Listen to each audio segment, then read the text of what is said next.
तो इस वीडियो में हम स्टार्ट करने वाले हैं ऑर्गेनिक केमिस्ट्री की रिएक्शंस। ठीक है, देखो मैं आपको एक बात पहले ही बता चुका हूं कि जो भी नेम रिएक्शन होगी ना ऑर्गेनिक केमिस्ट्री में, जो भी नेम रिएक्शन होगी उसके लिए सिर्फ एक वीडियो आएगी और उस वन शॉट में हम सारी नेम रिएक्शन गारंटी के साथ याद कर लेंगे।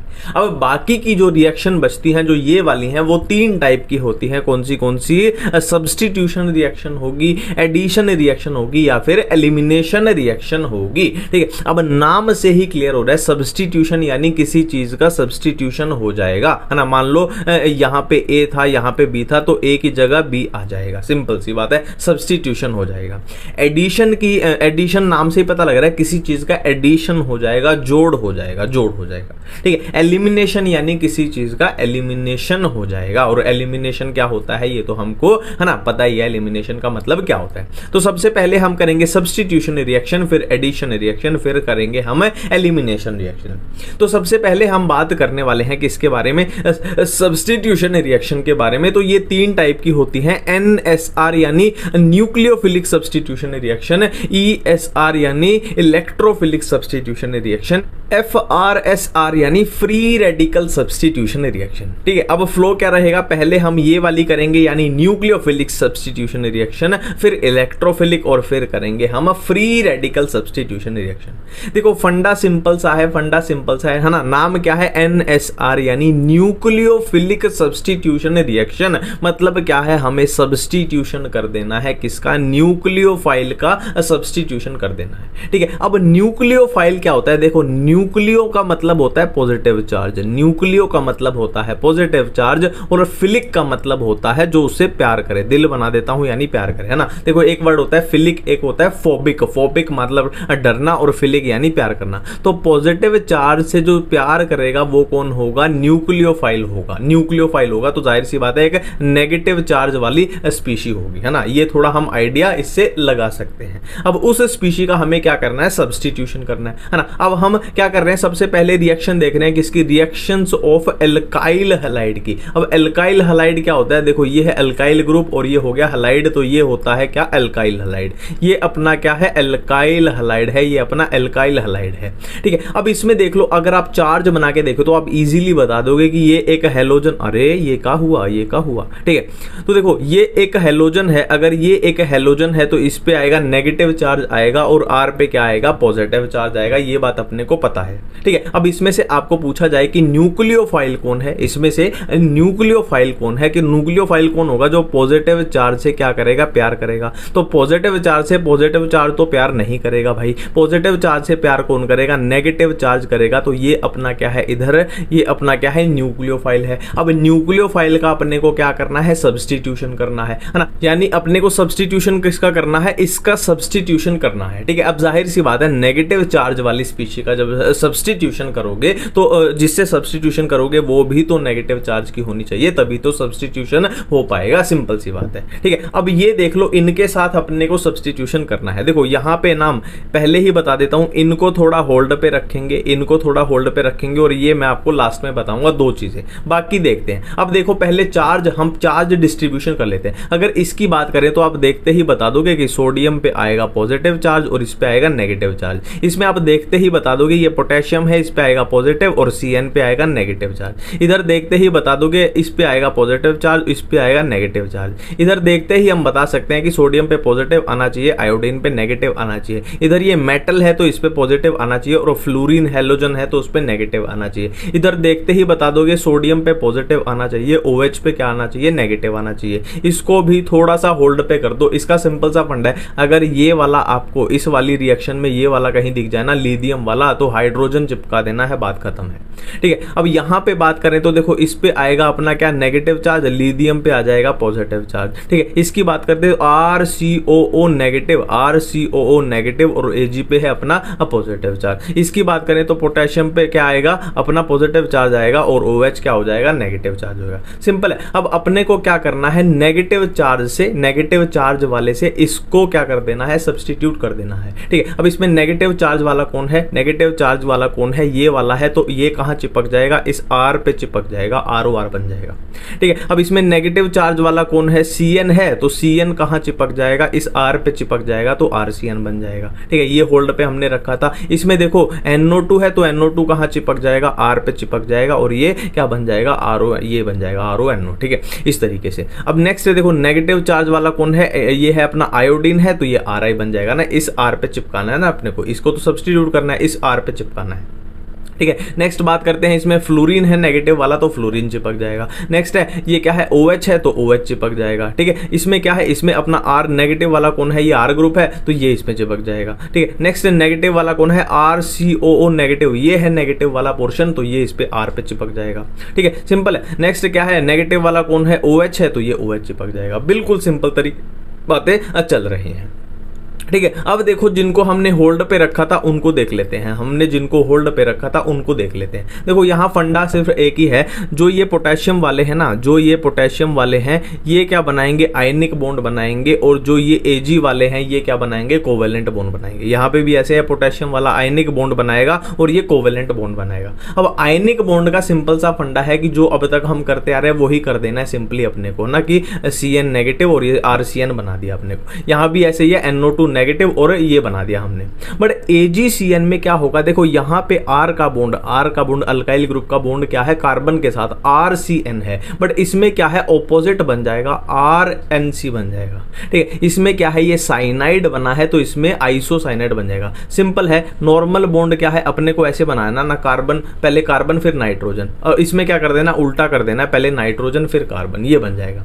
ठीक है, सेम इसमें है, देखो R के साथ किसका बॉन्ड है, ऑक्सीजन का बॉन्ड है जब पोटेशियम की बात कर रहे हैं, और Ag की बात करें तो कोवेलेंट बॉन्ड होगा तो ऑक्सीजन से पहले क्या आएगा, देखो इसमें नाइट्रोजन बाद में था, नाइट्रोजन पहले आ जाएगा। इसमें भी क्या है, नाइट्रोजन पहले आ जाएगा, इसमें भी क्या, नाइट्रोजन पहले आ जाएगा, है ना। ये था सिंपल सी इसमें चीजें। ठीक है, अब क्या है, हम देखो एल्काइल हैलाइड की रिएक्शन देख चुके हैं, एल्काइल हैलाइड की देख चुके हैं, अब हम देखने वाले हैं एल्कोहल की देखने वाले हैं। फिर से वही है, न्यूक्लियोफाइल का सब्स्टिट्यूशन करना है। तो इसमें न्यूक्लियोफाइल चेक कर लो, देखो ये होगा OH नेगेटिव होगा, R क्या होगा, पॉजिटिव होगा, तो न्यूक्लियोफाइल कौन बन जाएगा, ये वाला बन जाएगा। इसका क्या करना है, सब्स्टिट्यूशन करना है। तो जाहिर सी बात है, नेगेटिव चार्ज है तो नेगेटिव चार्ज के साथ ही इसका सब्स्टिट्यूशन हो सकता है। ठीक है, अब देखने से ही आपको पता चल जाए, देखो PCl3 PCl5 SOCl2 है ना, इसमें क्या है, क्लोरीन, अपने को क्लोरीन पूछा गया है तो मतलब इसका क्लोरीन से सब्स्टिट्यूशन कर दो, क्लोरीन से सब्स्टिट्यूशन कर दो, क्लोरीन से सब्स्टिट्यूशन कर दो। और इसमें देखो H पॉजिटिव हो जाएगा और ये हेलोजन है तो ये नेगेटिव हो जाएगा, तो इसके साथ इसका सब्स्टिट्यूशन कर दिया, है ना, नेगेटिव चार्ज वाले का नेगेटिव चार्ज वाले का। नेक्स्ट है cleavage of ether. Cleavage of ether में कुछ नहीं होता, सिंपल है। देखो ये एक ईथर है, इसको हमने HI दिया तो क्या होगा, देखो सिंपल है, एक R इन दोनों में से, ये 2 R है ना, एक R इन दोनों में से आयोडीन को ले जाएगा और दूसरा बचा हुआ R बना देगा एक एल्कोहल। अब बात है कि कौन सा R आयोडीन को लेके जाएगा और कौन सा R बनाएगा एल्कोहल, इस पे बात करते हैं। अब देखो ईथर की क्लीवेज करनी कैसे है, देखो फर्स्ट एग्जांपल देखते हैं। ये एक ईथर है, इसको हमने HI दिया, अब ये कैसे टूटेगा, देखो सिंपल सा फंडा होता है इस टाइप के क्वेश्चंस में, सिंपल सा फंडा है, जो भी आपको ईथर मिले ऑक्सीजन को भुला दो। ठीक है, जैसे मैं बोल रहा हूं वैसे ध्यान रखना, जो भी आपको ईथर मिले उसमें ऑक्सीजन को भुला दो और जो बचा हुआ पार्ट है उनके बना दो कार्बोकटायन, उनके बना दो कार्बोकटायन। ठीक है, अब इस दोनों कार्बोकटायन में से अगर कोई भी कार्बोकटायन रेजोनेंस स्टेबलाइज्ड या टर्शरी कार्बोकटायन नहीं है, मैं फिर से बोल रहा हूं, एक बार फिर से रिपीट कर रहा हूं। ठीक है, जो भी ईथर मिले उसमें ऑक्सीजन को भुला दो और जो बचे हुए पार्ट बने उनके बना दो कार्बोकटायन। अगर इन दोनों कार्बोकटायन में से कोई भी रेजोनेंस स्टेबलाइज्ड या टर्शरी कार्बोकटायन नहीं है तो ये आयोडीन पहुंचा दो किसके पास, कम भीड़ वाले कार्बोकटायन के पास, मतलब लेस स्टेरिकली हिंडर्ड। ठीक है, ये आयोडीन पहुंचा दो कम भीड़ वाले कार्बोकटायन के पास। अब इसमें कम भीड़ वाला कार्बोकटायन कौन सा है, ये वाला, और ज्यादा भीड़ वाला ये है ना, इसमें ये है ज्यादा भीड़ वाला है, कम भीड़ वाला, तो कम भीड़ वाले कार्बोकटायन के पास पहुंचा दिया आयोडीन, और बचा हुआ पूरा, ये बचा हुआ क्या बन जाएगा, फिर ये बन जाएगा एक एल्कोहल, क्या बन जाएगा, एक एल्कोहल। ठीक है, और एग्जांपल करके देख लेते हैं। देखो ये अपने पास एक ईथर है, ठीक है, ये अपने पास एक ईथर है, इसको HI दिया तो क्या होगा, मैंने क्या बोला, ऑक्सीजन को 1 मिनट के लिए भुला देते हैं और जो पार्ट बच गया उसका कार्बोकटायन बना देते हैं, उसका कार्बोकटायन बना देते हैं।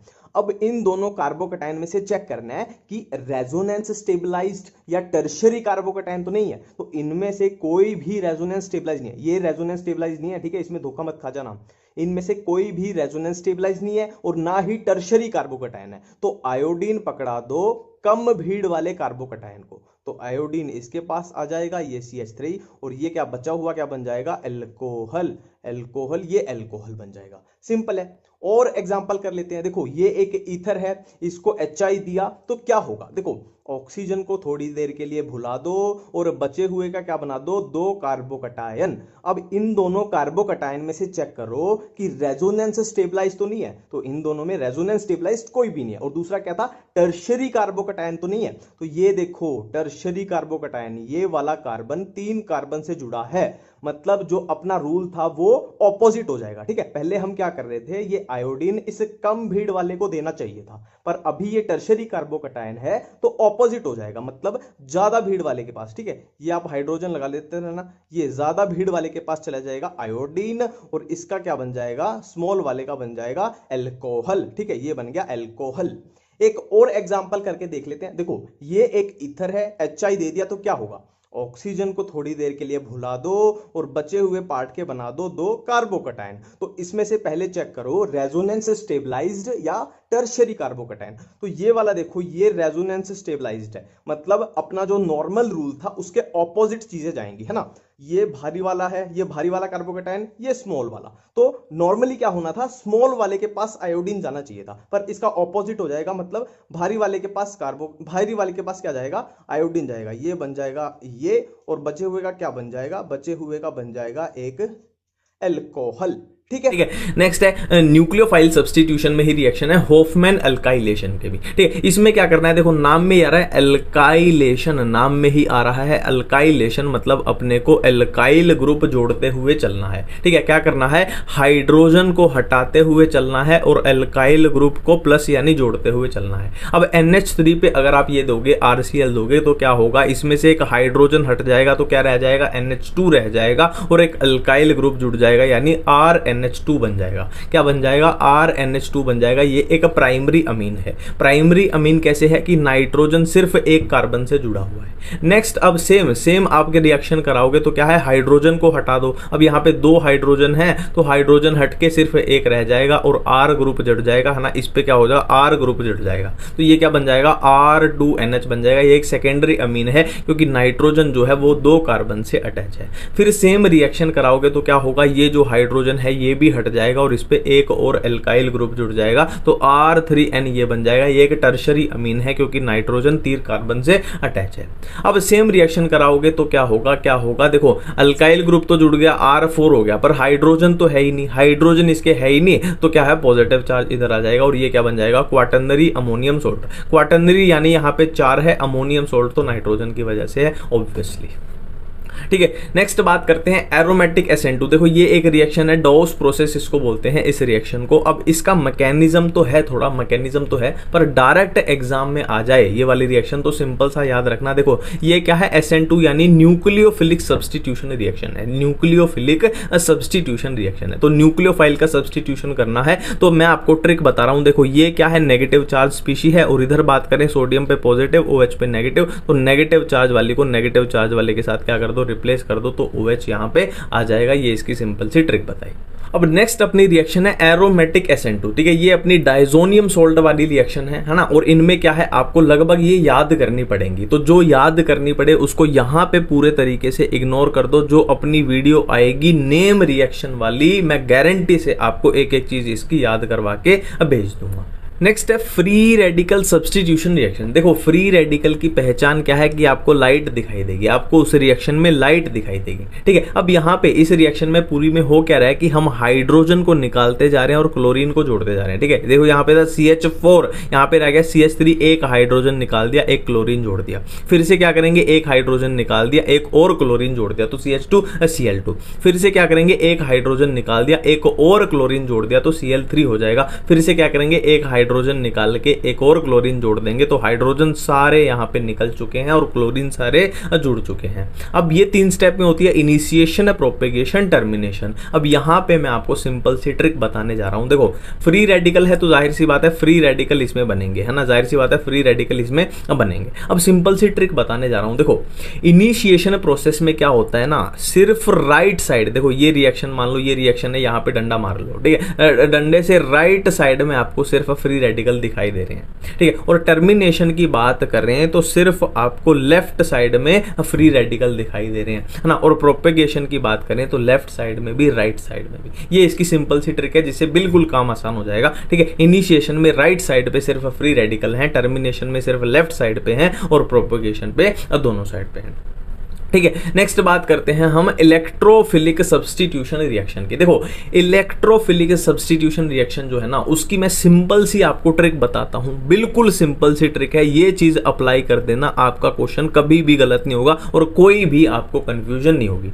पहली बात कि ESR को पहचानना कैसे है, ESR को पहचानना कैसे है, तो सिंपल सी बात है, आपको बेंजीन या बेंजीन के रिश्तेदार मिलेंगे, आपको बेंजीन रिंग या फिर उसके रिश्तेदार मिलेंगे, मतलब वहां पे ESR के चांस है। जैसे कि ये बेंजीन है, ये क्या है, बेंजीन पे हमने हेलोजन लगा दिया, ये क्या हो गया अपना फिनोल हो गया, ये क्या हो गया अपना एनिजोल हो गया, ये क्या हो गया अपना एनिलीन हो गया, है ना। तो बेंजीन या बेंजीन के रिश्तेदार आपको मिलेंगे, पहली कंडीशन है। दूसरी कंडीशन क्या है कि आपको रिएजेंट क्या दिखाई देगा, कुछ इस तरीके का, एनहाइड्रस AlCl3, ठीक है, एनहाइड्रस FeCl3, एनहाइड्रस ZnCl2, कुछ इस तरीके का आपको दिखाई देगा, ठीक है। मैंने क्या बताई कि ESR को देखते ही कैसे पहचानना है कि बेंजीन या बेंजीन के रिश्तेदार मिलेंगे, जो कि यह है पहली कंडीशन हो गई। दूसरी कंडीशन क्या है कि कुछ इस तरीके के रिएजेंट आपको दिखाई देंगे। अब ये कंडीशन आपके सामने आ जाए, मान लो देखो बेंजीन है, फिर आपको दे दिया क्या, इस तरीके का रिएजेंट दे दिया, तो आपने देखते ही बता दिया कि ये क्या है, ESR है, यानी इलेक्ट्रोफिलिक सब्स्टिट्यूशन रिएक्शन है,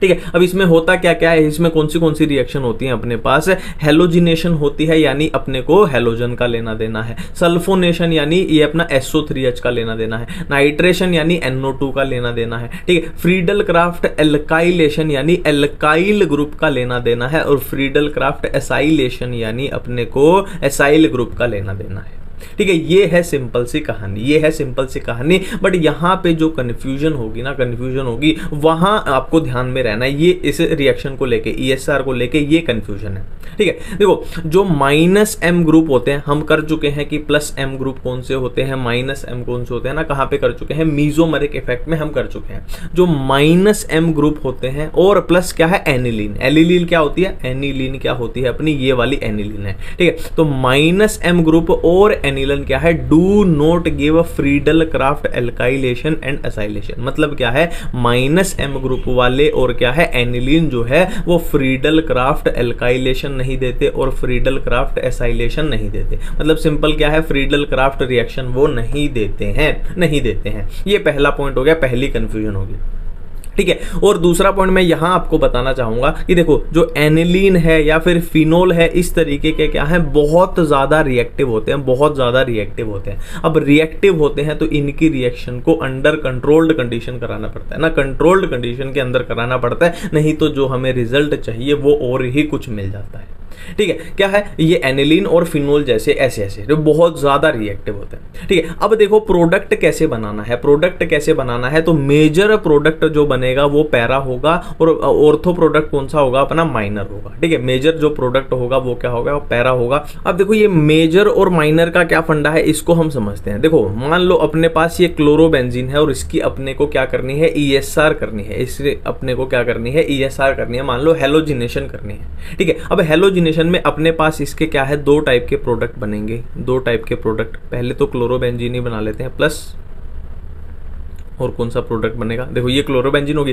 तो 2 टाइप के प्रोडक्ट बनेंगे कि या तो ये हेलोजन कहाँ है, पैरा पोजीशन पे लग जाए। देखो ये होती है ऑर्थो, ये मेटा, ये पैरा, ठीक है, ऑर्थो मेटा पैरा, या तो क्या है पैरा पोजीशन पे लग जाए या फिर ऑर्थो पोजीशन पे लग जाए। अब वो बोलना क्या जा रहे हैं कि जो पैरा पोजीशन वाला है वो मेजर प्रोडक्ट होगा और ऑर्थो पोजीशन वाला क्या होगा, माइनर प्रोडक्ट होगा, ये वो बोलना चाह रहे हैं, ठीक है। क्या है, पैरा पोजीशन वाला क्या होगा, मेजर प्रोडक्ट होगा और ऑर्थो प्रोडक्ट वाला माइनर प्रोडक्ट होगा। ये है कि इस रिएक्शन में हम प्रोडक्ट कैसे बनाएं। अब यहाँ पे ध्यान किस में देना है, देखो यार फिर से वही बातें हैं, यहाँ पे बहुत सारी चीज़ें हैं जो अपने को याद ही रखनी पड़ती हैं। जैसे कि एनिलीन की बात करें, एनिलीन की बात करें तो इसमें क्या है, पैरा सबसे ज़्यादा है, इसमें क्या है, पैरा वाला प्रोडक्ट सबसे ज़्यादा है, फिर मेटा है, फिर ऑर्थो है। ठीक है, अब देखिए एक बार दोबारा से हम आ जाते हैं कहाँ पे, न्यूक्लियोफिलिक सब्स्टिट्यूशन रिएक्शन पे। एक बार दोबारा से आ जाते हैं कहाँ, न्यूक्लियोफिलिक सब्स्टिट्यूशन रिएक्शन पे। और यहाँ पे क्यों आ जाते हैं हम दोबारा, उसका रीजन बताऊंगा। देखो अपने पास यहाँ दो टाइप की रिएक्शन आएंगी, एक होगी SN1 और एक होगी SN2। ठीक है, तो बहुत बढ़िया क्वेश्चन पूछे जाते हैं कि SN1 कैसे है, SN2 कैसे है, और इनके बीच में ना स्टेबिलिटी का और वो सब, और कैसे हम पहचाने किसी रिएक्शन को कि वो SN1 है या SN2 है। ठीक है, तो उसके लिए एक आपके सामने वीडियो चलने जा रही है, वीडियो प्रसारित होने जा रही है, उसको ध्यान से देखना, बिल्कुल आपका बिल्कुल सारे डाउट क्लियर हो जाएंगे। अभी तक मेरे को नहीं पता आप इसमें कितना कंफ्यूज होते हो, आप बार बार भूल जाते हो, पर सिंपल सी एक ट्रिक बताऊंगा, SN1 और SN2 में आज के बाद आपको कंफ्यूजन नहीं होगी। ठीक है, देखो ट्रिक क्या बोलती है, कोई स्कूल है जिसका नाम है Tiwari public school. Tiwari public school ने इन्वेंट किया किसको, एक ऐप को, ऐप का नाम क्या है, पोलर। ठीक है, Tiwari public school invented polar app. अब देखो तिवारी के टी से आया टू मतलब SN2। SN2 में क्या है, P से हमें याद आएगा प्राइमरी, मतलब प्राइमरी अल्काइल हैलाइड में सबसे अच्छी, फिर सेकेंडरी में, फिर टर्शरी में। और स्कूल के S से हमारे पास आएगा स्ट्रॉन्ग न्यूक्लियोफाइल। और इन्वेंटेड से हमें याद आएगा इन्वर्जन ऑफ प्रोडक्ट।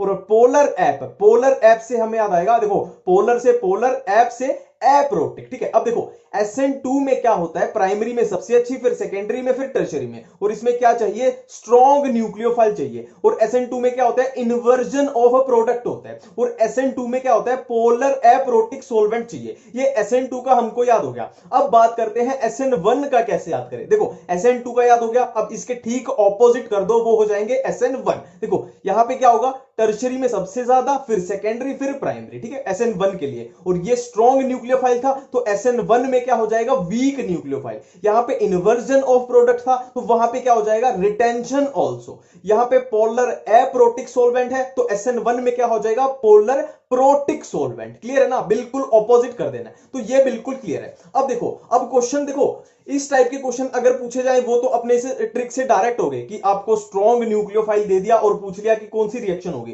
तो SN1 या SN2, तो स्ट्रॉन्ग में कौन सी होगी, SN2। या सोल्वेंट के रिलेटेड पूछ लिया कि पोलर प्रोटिक सोल्वेंट में कौन सी रिएक्शन होगी, देखो पोलर एप्रोटिक में SN2, तो पोलर प्रोटिक में SN1। ये वाले सिंपल से क्वेश्चन इसी से हो जाएंगे। अब बात करते हैं कि SN1 और SN2 के तो असली मेन क्वेश्चन जो आते हैं उनका क्या करना है। उनके लिए बस ये दो चीजें याद रखनी है, बस ये दो चीजें याद रखनी है, इसको पकड़ के रखना है जड़ी बूटी को, और सारे क्वेश्चन आपके हो जाएंगे। देखो SN1 की जब भी बात आए तो SN1 रिएक्शन का जो रेट होगा किस पे डिपेंड करेगा, कार्बोकटायन की स्टेबिलिटी पे, है ना। SN1 किसमें फास्ट होगी, जिसमें कार्बोकटायन ज्यादा स्टेबल होगा। और SN2 की अगर बात करें तो SN2 का रेट इनवर्सली प्रोपोर्शनल होता है स्टीयरिक हिंड्रेंस के। स्टीयरिक हिंड्रेंस का सीधा सीधा मतलब हिंदी में अगर बोले तो भीड़, है ना। जितनी कम भीड़ होगी उतनी SN2 ज्यादा होगी, कार्बोकटायन जितना स्टेबल होगा उतनी SN1 ज्यादा होगी। अब देखो ये आपके सामने क्वेश्चन है, अब इसमें बताओ आप SN1 किसमें फास्ट होगी, किसमें स्लो होगी। ठीक है, अब देखो रिएक्शन का मतलब भी समझते हैं। देखो रिएक्शन का नाम क्या है, न्यूक्लियोफिलिक सब्स्टिट्यूशन। न्यूक्लियोफिलिक सब्स्टिट्यूशन मतलब न्यूक्लियोफाइल का होगा सब्स्टिट्यूशन। तो इसमें न्यूक्लियोफाइल क्या है, देखो क्लोरीन पे आएगा क्या, माइनस। अब क्लोरीन इसमें क्या है, न्यूक्लियोफाइल। न्यूक्लियोफाइल में क्या होता है, नेगेटिव चार्ज होता है ना। अब न्यूक्लियोफाइल का सब्स्टिट्यूशन होना है, मतलब ये जो क्लोरीन है ये इसको छोड़ के चला जाएगा और कोई नया न्यूक्लियोफाइल आएगा जो इस क्लोरीन को सब्स्टिट्यूट करेगा और यहां पे आके लग जाएगा। ठीक है, अब देखो क्लोरीन पे नेगेटिव चार्ज आएगा तो कार्बन पे क्या आएगा, पॉजिटिव पॉजिटिव पॉजिटिव। ठीक है, सिंपली इस टाइप के क्वेश्चंस में यही करना है, क्लोरीन को मतलब जो भी नेगेटिव चार्ज वाला है उसको भेज दो और बचा क्या, कार्बोकटायन। ठीक है, अब ये हमारे पास 3 कार्बोकटायन आ चुके हैं और हमें क्या बताना है, rate of reaction of SN1। अब हमने जड़ी बूटी में किया था कि SN1 का जो रेट ऑफ रिएक्शन है वो डायरेक्टली प्रोपोर्शनल होता है स्टेबिलिटी ऑफ कार्बोकटायन के। अब ये हमारे पास 3 कार्बोकटायन है। अब इसमें सिंपली क्या है, देख लो, देखते ही पता लग रहा है, ना रेजोनेंस है ना और कुछ है, सिंपली क्या लगा दो, इसमें प्लस आई लगा दो। देखो यहां पे प्लस आई के 3 ग्रुप हैं, तो ये 3 ग्रुप इसको इलेक्ट्रॉन की सप्लाई यानी फायदा कर रहे हैं, और यहां पे सिर्फ 2 लोग इसको फायदा कर रहे हैं, और यहां पे सिर्फ 1 लोग इसको फायदा कर रहे हैं। ठीक है, तो इसमें ज्यादा फायदे में है मॉलिक्यूल, तो ज्यादा कार्बोकटायन स्टेबल होगा, कार्बोकटायन सबसे ज्यादा स्टेबल होगा, तो यहां पे SN1 सबसे अच्छी होगी, सबसे फास्ट होगी, तो ये अपना ऑर्डर बन जाएगा। अब देखो इन्हीं एग्जांपल्स में मैं आपसे पूछ लूं कि SN2 का ऑर्डर बताओ, SN2 का ऑर्डर बताओ, तो SN2 में जड़ी बूटी क्या कहती है कि SN2 is inversely proportional to steric hindrance, मतलब जितनी कम भीड़ होगी उतनी ज्यादा SN2 अच्छी होगी। अब देखो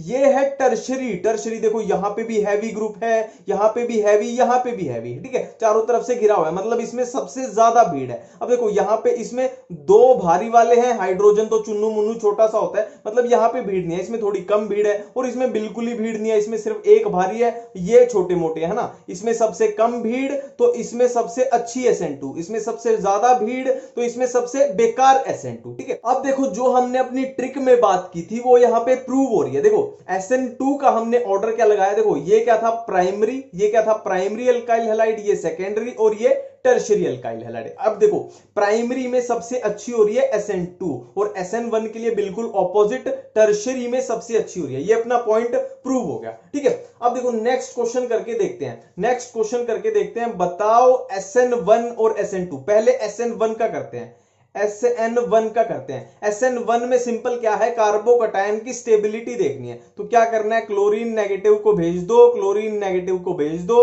और यहां कार्बोकटायन बना दो, कार्बोकटायन बना दो। अब देखो इस कार्बोकटायन की स्टेबिलिटी देखते हैं, 3 जगह पे रेजोनेंस हो रही है, 3 जगह पे, मतलब बहुत तगड़ी रेजोनेंस है, इसकी 2 जगह पे हो रही है ना, एज रेजोनेंस अच्छी है पर इससे अच्छी नहीं है, और इसकी 1 जगह पे हो रही है, मतलब इसमें सबसे ज्यादा रेजोनेंस तो सबसे ज्यादा स्टेबल, तो कार्बोकटायन सबसे ज्यादा स्टेबल, और ये ऑर्डर आ जाएगा SN1 का on the basis of stability of carbocation. और SN2 की अगर बात करें, सेम एग्जांपल में SN2 की बात करें, तो जहां सबसे कम भीड़ वहां पे SN2 सबसे अच्छी। अब देखो यहां पे कितनी भीड़ है, तीनों तरफ इतने भारी भारी ग्रुप हैं, और यहां पे 2 तरफ हैं, और यहां पे सिर्फ 1 तरफ है, ये पूरा एरिया खाली पड़ा है ना, तो SN2 के लिए बिल्कुल उल्टा ऑर्डर आ जाएगा। क्लियर है, और क्वेश्चन करके देख लेते हैं। देखो इसमें बताओ, इसमें ऑर्डर बताओ SN1 का, SN1 किसमें अच्छी होगी, तो सिंपल क्या काम करना है, chlorine minus chlorine minus chlorine minus, इसको भेज देना है, क्योंकि इसका होगा सब्स्टिट्यूशन, और क्या बना देना है, कार्बोकटायन, कार्बोकटायन। ठीक है, अब ये सिंपली क्या हो गया, स्टेबिलिटी ऑफ कार्बोकटायन का क्वेश्चन हो गया, और SN1 देखनी है तो SN1 का रेट किस पे डिपेंड करता है, स्टेबिलिटी ऑफ कार्बोकटायन पे। अब देखो ये क्या लगाएगा, ये ग्रुप क्या लगाएगा, -M। देखो जब तक मीजोमेरिक से आंसर आ जाए तो इंडक्टिव इफेक्ट पे जाना ही नहीं है, मीजोमेरिक इफेक्ट फेल हो जाए तो इंडक्टिव पे जाना है। ये लगाएगा -M, इस पे कोई ग्रुप ही नहीं लगा हुआ, ये लगाएगा +M लगाएगा। ठीक है, ये लगाएगा +M। अब देखो -M से ये इसके इलेक्ट्रॉन खींच लेगा, ये बेचारा पहले ही दुखी है, पहले ही कम इलेक्ट्रॉन है, इसने और खींच लिए, और ये +M से इसको डोनेट करेगा, है ना, इसको मतलब बहुत सुखी कर देगा, और यहां पे कुछ भी नहीं हो रहा। देखो ये हुआ सुखी तो सबसे ज्यादा स्टेबल, ये हुआ दुखी तो सबसे कम स्टेबल, और इसको ना सुख है ना दुख है, तो ये हो जाएगा बीच में इंटरमीडिएट। ठीक है, अब नेक्स्ट बात करते हैं, इसमें बताओ SN1, SN1 का